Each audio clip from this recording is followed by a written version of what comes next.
Em Apocalipse, capítulo 1, versículo 4, está escrito: João às 7 igrejas da província da Ásia. O mundo mudou muito desde que João escreveu cartas às igrejas da Ásia e o Apocalipse. Nos últimos 100 anos, principalmente, o mundo tem mudado de uma forma dramática. Por 19 séculos, nossos antepassados andavam a cavalo, andavam a pé e em navios que eram movidos a vela. Agora, nós nos deslocamos de uma cidade para outra, de um país para outro, de avião, de grandes navios, passeamos de carro. Enfim, essas mudanças todas têm ocasionado também mudanças de paradigma, principalmente na igreja. A igreja tem sido um dos que mais tem sofrido o reflexo dessas mudanças no mundo. As igrejas hoje, por exemplo, elas têm procurado fazer uma liturgia completamente diferente. Tem dado nova roupagem, por exemplo, às liturgias israelitas pré-Canaã. Os pastores hoje em dia, eles são como que apresentadores de palco. Eles precisam fazer um tipo de retórica, um tipo de discurso que agrade não os fiéis, mas agrade clientes. Porque sucesso hoje ministerial é ter grande igreja e uma alta arrecadação financeira. A missão da igreja também tem mudado bastante. Antes, a missão da igreja era pregar o evangelho em todo mundo para que Cristo fosse conhecido. Hoje, as igrejas têm visão imperialista. Elas querem estender, não Cristo, mas estender a placa da sua igreja no mundo todo. Os líderes dessas igrejas são como imperadores ou reis que comandam um grande conglomerado de igrejas no mundo inteiro.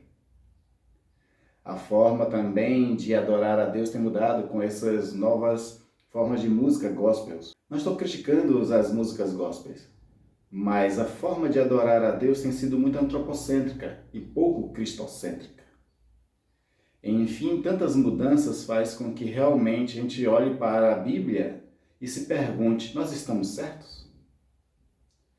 Essas cartas que João escreve às 7 igrejas, na verdade ele só redigiu, porque o verdadeiro autor dessas cartas é Jesus Cristo. É ele quem dita essas cartas às igrejas do Apocalipse. Esse estudo que começa a partir de agora, ele tem uma visão e um propósito de tentar ler as igrejas de hoje à luz das cartas que Jesus manda escrever à Ásia. Qual é a luz que cada igreja daquela a qual Jesus está avaliando pode trazer e iluminar a compreensão da igreja do século XXI? Porque diante de tantas mudanças, parece que o pecado permanece o mesmo. Claro que também existem coisas boas. E Jesus elogia as igrejas que têm praticado coisas boas lá na Ásia. Se Jesus elogiou, com certeza ele quer que a igreja do século XXI permaneça com as mesmas coisas que eram motivo de elogio. Mas se Jesus criticou, será que a igreja de hoje não está praticando os mesmos erros a qual Jesus critica? Então Jesus, com certeza, ele está colocando para nós, diante dessas cartas, o que agrada a ele e o que desagrada. E é assim que nós vamos estar examinando a igreja do século XXI, diante daquilo que agrada a ele e do que não agrada do que ele escreve a essas 7 igrejas. Eu convido você a participar dessa série de estudos que é sobre as 7 igrejas da terra à luz daquilo que o Senhor no céu espera de cada um de nós.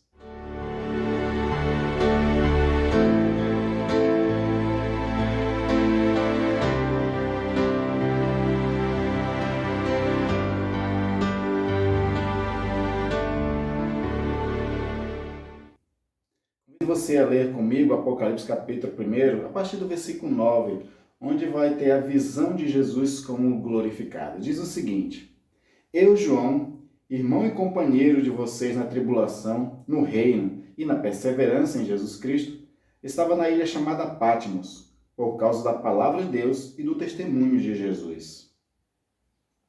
Achei-me no Espírito no dia do Senhor, e ouvi atrás de mim uma voz forte como de trombeta dizendo: Escreva no livro o que você vê e manda-o às 7 igrejas: Éfeso, Esmirna, Pérgamo, Tiatira, Sardes, Filadélfia e Laodiceia.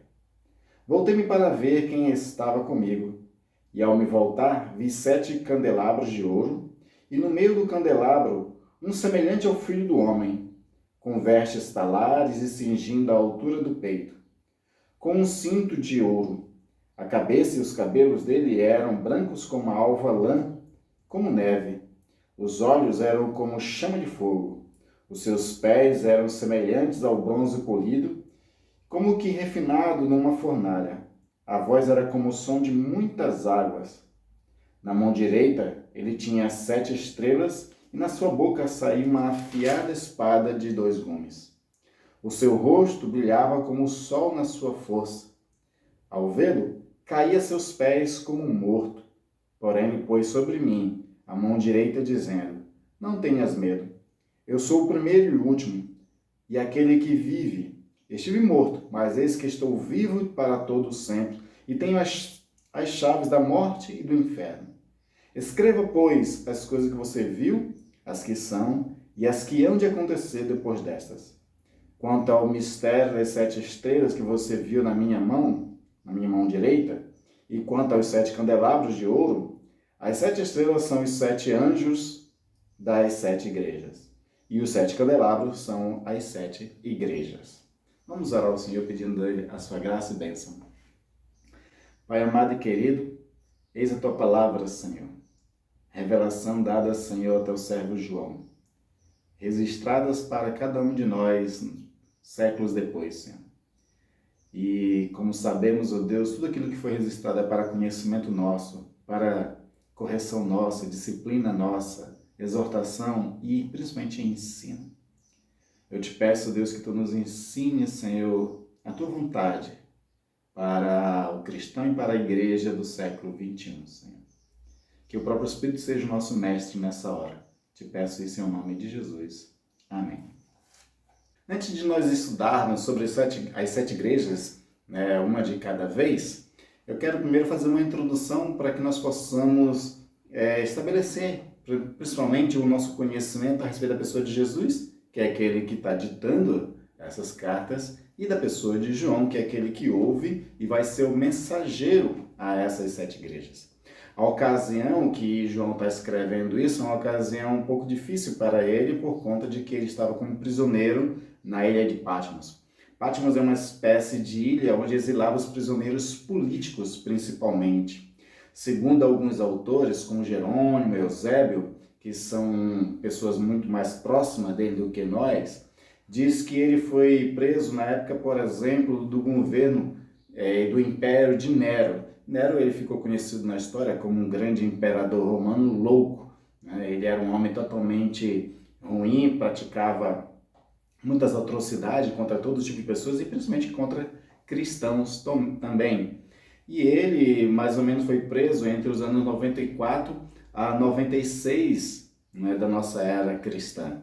E ele foi liberto logo depois da morte de Domiciano. Quando Domiciano morreu, o imperador seguinte, ele deu essa anistia a muitos prisioneiros políticos e João pôde sair da ilha e voltar para a sua comunidade.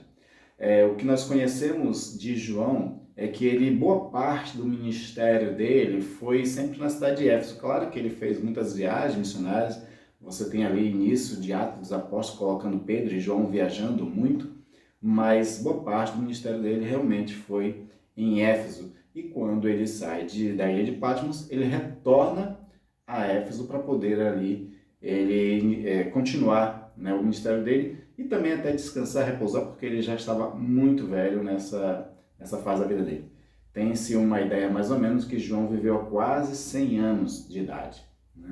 E João, nesse momento em que ele está na ilha de Patmos, é onde ele vai receber as revelações, por isso que a palavra é chamada de Apocalipse, porque Apocalipse quer dizer em grego revelações. Então ele recebe essas revelações, não só ditas, como Jesus vai ditar para ele aqui as 7 cartas, mas a partir do capítulo 4 você vai ver que ele vai ter visões, ele é meio que trasladado, ele tem um arrebatamento de espírito, ele começa a ter visões que nós conhecemos aí como o resto do Apocalipse, que são muitas visões simbólicas do futuro da igreja e das grandes tribulações e tudo mais que nós temos ali registrado. Mas como o que nos interessa aqui é somente as 7 cartas, é interessante nós observarmos primeiro que quando João ele tem essa visão primeira da pessoa de Jesus Cristo, ele tem uma visão agora não daquele Jesus Cristo que ele, como discípulo de Jesus foi antes, que reclinou sobre o peito de Jesus, agora ele vê um Jesus diferente.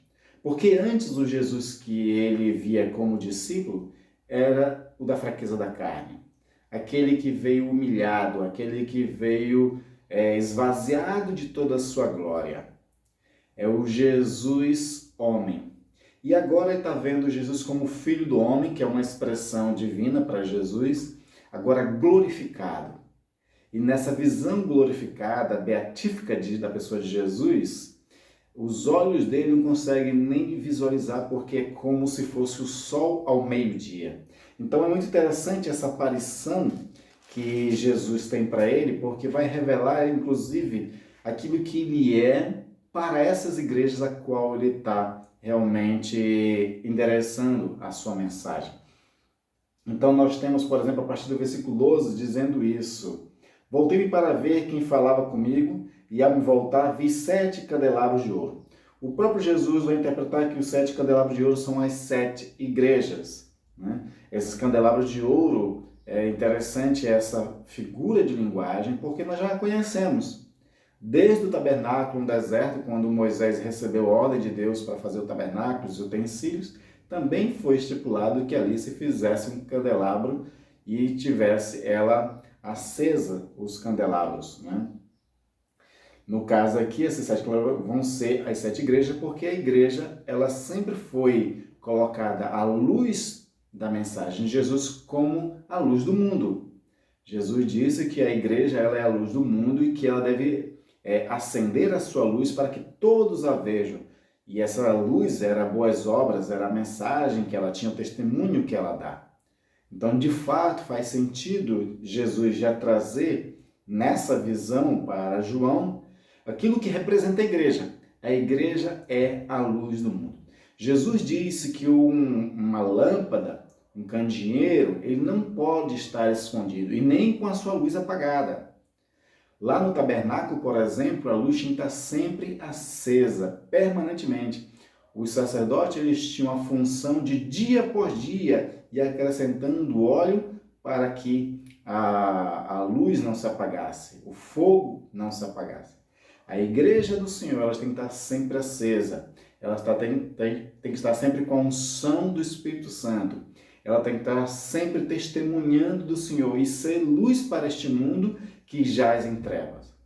Paulo ele diz que o mundo jaz no maligno. A igreja é a luz do Senhor nessa escuridão em que o mundo se encontra. Quando a igreja deixa de ser luz, quando a igreja deixa de fazer a missão conforme a palavra do Senhor, o mundo que já está em trevas vai ficando de mal a pior. O mundo fica sem referencial. E o pior de tudo, como nós vamos ver mais para frente nos próximos estudos a respeito de cada igreja, é que quando a igreja deixa de fazer a sua missão, ela não só apaga a sua luz divina, mas principalmente ela se conforma com o mundo. E quando ela se conforma com o mundo, ela não pode ser referência. Ela não tem autoridade, a sua mensagem é esvaziada. E será que nós vivemos num mundo hoje onde a mensagem da igreja está esvaziada? Será que a igreja hoje ainda é testemunha? Será que ela ainda é luz ainda meio a tanta escuridão dos povos? Vamos com calma, a gente vai ver isso nas próximas aulas. Mas essa é a primeira visão que João tem. E aí no meio do candelabro, um semelhante ao Filho do Homem, que veste talares e cingido à altura do peito com um cinto de ouro. Então já começa a trazer Jesus aqui com vestes reais, porque Jesus agora é o exaltado. Paulo, quando fala lá em Filipenses capítulo 2, da humilhação de Cristo, né, que ele se esvaziou da sua glória, no final ele vai dizendo que Jesus, por ter sido obediente até a morte de cruz, Deus o exaltou sobremaneira acima de todas as coisas. Essa exaltação de Cristo é a glorificação de Jesus, onde Jesus ele se torna Rei dos Reis e Senhor dos Senhores. E o texto aqui está trazendo essas vestes reais para esse que é agora o Senhor sobre todas as coisas e reina eternamente. no versículo 14 vai dizer: a cabeça e os cabelos dele eram brancos como alva lã, como neve. Os olhos eram como chamas de fogo. Né? A ideia de cabelos brancos como alva neve fala da ansiedade, do fato de ser ancião, não é? E esse fato é um ancião que não só de ser de muitos dias, de ser eterno, como é uma figura de linguagem a respeito de Deus. Quando é falado sobre a eternidade, Deus também coloca ele como uma espécie de ancião. Mas principalmente traz aqui a ideia da sabedoria a qual esse Jesus tem. O fato de que ele é aquele que, por ter a eternidade, ele também é o sábio, é aquele que tem todo o conhecimento. Porque essa que é a visão que nós temos das pessoas anciãs. Os anciãos são aqueles que têm a experiência, a sabedoria, é aqueles que aconselham. A tradição antiga em Israel fazia com que, falava, né, que à porta da cidade de Jerusalém ficavam os anciões. Era onde as pessoas iam buscar conselho e também iam fazer busca de julgamento. Quando existia uma rixa, alguma coisa que precisava ser resolvida entre duas pessoas, eles iam até esses anciões para pedir dele conselhos ou ele julgar essas pessoas. Porque se tem a ideia de que o ancião é o sábio, é aquele que tem a boa palavra, aquele que julga realmente corretamente. Então Jesus aqui ele é comparado dessa forma, com esses cabelos brancos, alvos, né? Porque ele é o sábio, aquele que tem a palavra certa. E esse sábio é aquele que vai avaliar sabiamente as 7 igrejas da Ásia. Né? Isso é muito importante. E fala dos seus olhos. Os seus olhos são como chamas de fogo.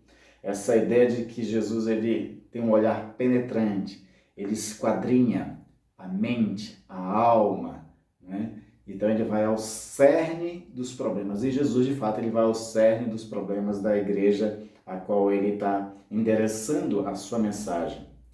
Versículo 15 diz: os seus pés eram semelhantes ao bronze polido, como que refinado numa fornalha. A voz era como o som de muitas águas. Aqui está falando da firmeza do Senhor Jesus Cristo, tanto nos pés quanto na voz. Né? Ele tem uma voz firme, uma voz poderosa, porque ele é firme e poderoso. Jesus Cristo, ele tem muitas figuras de linguagem para ele. Então, quando vai falar dessa firmeza de Jesus, algumas vezes a Bíblia usa a expressão de leão, né? Porque o leão ele também tem uma postura firme e um rugido firme que amedronta todos os outros. Quando Jesus está julgando, de fato, ele é como o leão. Ele é aquele que ele é assertivo, é aquele que está firme e tem a palavra firme para julgar.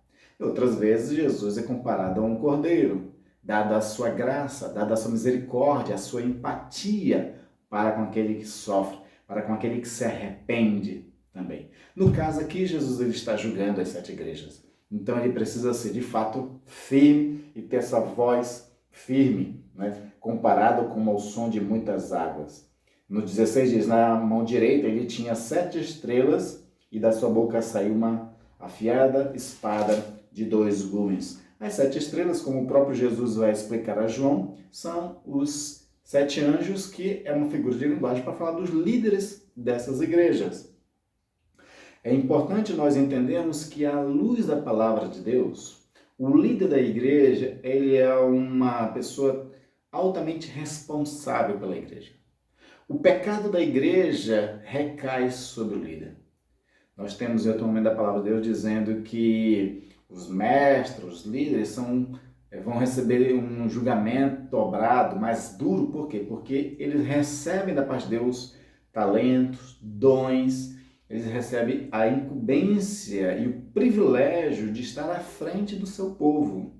E diante de tal situação de Deus colocar sobre ele essas coisas que são um privilégio, mas também dão responsabilidades. E aqui você que é mais jovem deve lembrar ali daquela frase famosa da história do Homem-Aranha, né? Quanto mais poderes, mais responsabilidades. De fato é isso. A liderança da igreja, quando ela recebe do Senhor uma incumbência, qualquer pessoa, na verdade, quando recebe uma incumbência do Senhor, isso traz uma carga de responsabilidade muito grande. À luz disso, você tem, por exemplo, as parábolas dos talentos. Nas parábolas do talento, ali, o senhor da parábola, ele dá 5 talentos a um, 2 a outro e 1 ao terceiro. Cada talento desse era uma responsabilidade. E aqueles que foram responsáveis e multiplicaram os talentos, eles são altamente recompensados por conta de eles terem trabalhado bem e ter agido com responsabilidade. Mas aquele que não fez nada, aquele que desprezou o talento que recebeu, aquele que não foi totalmente responsável pela multiplicação e por aquilo que o Senhor esperava dele, ele é duramente criticado na parábola e lançado, né, à penalidade. Porque, de fato, a responsabilidade é muito grande. E é por isso que Jesus endereça essas cartas justamente ao líder da igreja, que aqui está sendo chamado de anjo. O ideal é que esses anjos estejam na mão do Senhor, realmente como está aqui nessa passagem. Ou seja, quando está na mão do Senhor, é porque essas pessoas estão dentro da vontade de Deus. Eles estão fazendo aquilo que o Senhor quer. Agora, independentemente disso, o Senhor tem sempre essas pessoas nas suas mãos. E por isso ele tem o direito de abençoar e tem o direito também de julgar quando eles fazem algo que não agrada ao Senhor, né? E é isso que o Senhor vai fazer com eles. Ao vencedor, ele tem promessas. Aquele que não vencer, fica sem as suas bênçãos, né? E sobre essa questão de galardão, do que você pode receber quando você tem um bom testemunho, um bom trabalho no reino de Deus, recomendo você assistir a série de estudo que eu falei sobre a ordem da salvação, principalmente o último tópico. O vídeo 10 daquela série fala sobre glorificação e lá fala sobre essa questão dos galardões, né? E, de fato, aqueles que trabalharem bem na obra do Senhor vai receber bênção, e aqui nas cartas ao Apocalipse o Senhor fala, né, quais serão essas bênçãos, quais serão esses galardões para aquele que for vencedor, para aquele que for responsável, para aquele que lhe agradar no serviço da obra dele, né, a serviço da igreja principalmente. Também o texto está dizendo que Jesus tem uma afiada espada de 2 gumes, né, que sai da sua boca, que é essa ideia de uma palavra realmente que é julgadora. Em outra ocasião, essa mesma referência de espada de 2 gumes aparece em Hebreus, onde diz que é uma palavra penetrante, a ponto de dividir almas, juntas e medulas, e apto para discernir todas as intenções do coração. Porque, de fato, o Senhor, quando Ele for proferir essas palavras, ela vai penetrar, de fato, na alma, no espírito desses anjos da igreja, vai discernir as intenções dele à frente do que eles estão fazendo nas igrejas. E isso pode, para eles, entrar como uma palavra doce ou pode realmente ser cortante como uma espada. Vai depender da forma como eles recebem essa palavra e qual a situação que eles se encontram diante dessa palavra do Senhor julgadora que está vindo aqui. No caso, nem todas são julgadoras. Você tem 2 igrejas que são elogiadas por Jesus. E essa palavra vai trazer para eles como que alívio, consolo, conforto e mais força ainda para que eles continuem fazendo bem, né, à frente da igreja do Senhor Jesus Cristo. E no versículo 17 vai aparecer que o João meio que, ao ver essa visão maravilhosa da pessoa de Jesus Cristo, ele cai aos pés como morto. Porque a visão desse Cristo glorificado é também uma visão aterradora, né? No Antigo Testamento, todas as vezes que aparece o anjo do Senhor, uma visão de Deus a partir do anjo do Senhor, todos ficaram amedrontados porque dizia: estou vendo a Deus, vou morrer. A mesma visão foi de Isaías. Isaías, quando viu o Senhor sobre o alto e sublime trono, ele também meio que estava se sentindo como morto. Ele dizia assim: estou perecendo. Essas visões sempre de Deus, ou da pessoa de Jesus Cristo, que também é o próprio Deus, faz com que o homem ele se sinta como perecendo diante do Senhor, por conta de ele se deparar com aquele que é totalmente santo, com aquele que é totalmente perfeito, com aquele que os nossos olhos de pecado não têm capacidade realmente de olhar. Esses olhos que nós temos, eles não são perfeitos para olhar para o perfeito.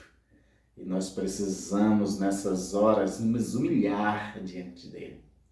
Mas esse Senhor glorificado, que tem essa visão extraordinária, através desses símbolos todos que João está descrevendo aqui, ele também ainda é o Cordeiro de Deus.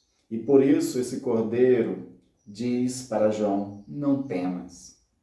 Aí Jesus faz uma autodescrição. Eu sou o primeiro e o último, aquele que vive. Estive morto, mas eis que estou vivo para tudo sempre. Tenho a chave da morte e do inferno. Jesus diz, não temas. Eu fui aquele que foi morto, mas agora estou vivo. Eu tenho as chaves da morte e do inferno. Ou seja, se você está como que morrendo, eu sou aquele que dá a vida. É maravilhoso que para com os seus eleitos, para aqueles a quem o Senhor ama, sempre o seu tratamento é um tratamento amoroso, é um tratamento salvador. As cartas que o Senhor manda redigir às 7 igrejas da Ásia têm principalmente a função de tentar corrigir o seu povo, de corrigir a liderança da igreja, porque o Senhor, o que Ele quer para essa igreja é vida e vida em abundância. Ele vai te criticar algumas igrejas, mas essas críticas é para que elas possam ainda ter tempo de mudar, ainda ter tempo de alterar o seu trajeto, de parar naquilo que ela está fazendo de errado e se converter, ou seja, voltar para o Senhor. O nosso objetivo nesse estudo das 7 igrejas da Ásia é entender o que Jesus critica e o que Jesus espera da sua igreja, para que nós no século XXI, a igreja do século XXI, também possa se converter dos seus maus caminhos, se assim ela estiver fazendo.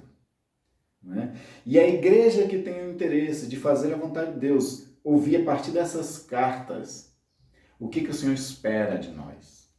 A conversão é isso, é um retorno, não é? Àquilo que Jesus estipula na sua palavra. Como eu falei na introdução, tem muitas igrejas fazendo muitas mudanças. Às vezes as mudanças é de retorno, mas não retorno àquilo que é o essencial.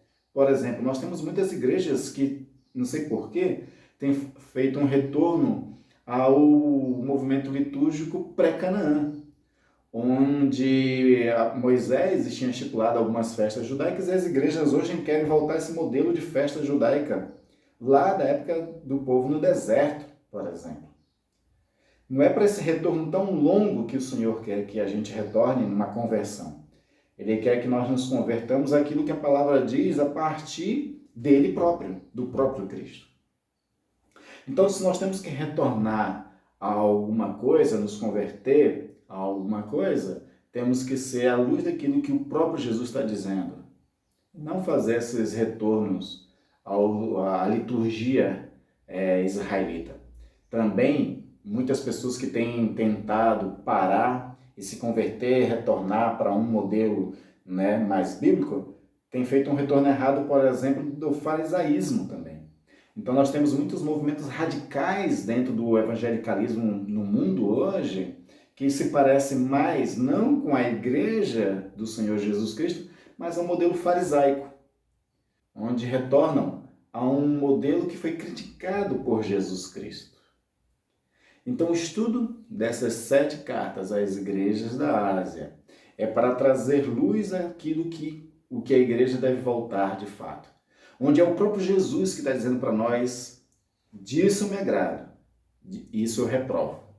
E então nós vamos compreender melhor. Porque aqui, como o Senhor está fazendo com João, o Senhor quer fazer com a igreja. Eu estive morto, mas eis que eu vivo eternamente. Tenho a chave da morte e do inferno. Por quê? Porque o que eu quero oferecer para a igreja minha é vida e vida em abundância. Vida eterna. O Senhor, Ele é um leão que ruge contra aqueles que desobedecem a sua palavra. Mas Ele é um cordeiro também, que ele vai abrir todos os selos, porque ele é digno disso. Mas esse cordeiro, ele tem uma voz suave, ele não apaga o pavio que está fumegando, ele não estraçalha, né, a cana quebrada, como dizia lá, né, os profetas. Esse cordeiro é aquele que tem empatia pela igreja, ele sofre junto com a igreja, porque ele ama a igreja. E a sua mensagem é uma mensagem para restaurar a sua igreja. E é isso que nós vamos ver a partir desse estudo. E eu convido você a estar conosco nos próximos vídeos, estudando cada igreja dessa e avaliando, né, essas igrejas, tentando ver nela o que a igreja do século XXI também está fazendo. E a crítica que Jesus faz é de nos criticar. E a correção, a direção que Jesus nos dá nessas cartas, que seja a direção para que nós possamos também nos corrigir e trilhar o caminho, o testemunho que o Senhor espera de cada um de nós. Que Deus abençoe a sua vida e espero que você esteja conosco nos próximos estudos.